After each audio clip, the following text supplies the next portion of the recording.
In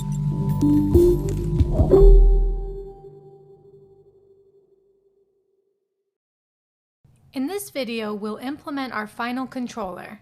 This will be the RESTful controller for our API. The controller will be very similar to the results controller we created in the last video. Let's go ahead and open up the core.js file located in the controllers directory and copy the results controller.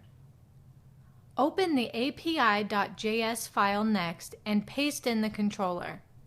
We'll also want to include the same dependencies, which include the database and Twitter client.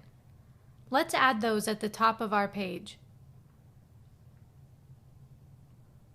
We can reuse the majority of the core results implementation for our API results controller. The thing we are going to change, though, is the response. Rather than rendering a view, we are going to return a JSON encoded response.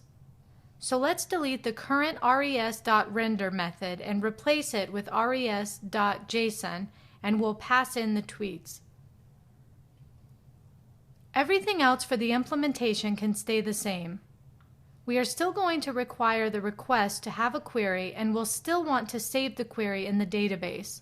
With our API implementation complete, let's go ahead and update our API route to use this implementation. Open the routes.js file, and this time let's include our API controller. Declare a variable called API and set it to require the api.js file from the controllers directory. Next, let's replace the anonymous callback function in our API route with api.results. This completes our controller implementations. In the next series of videos, we are going to implement our UI and see our hard work pay off. Let's get to it.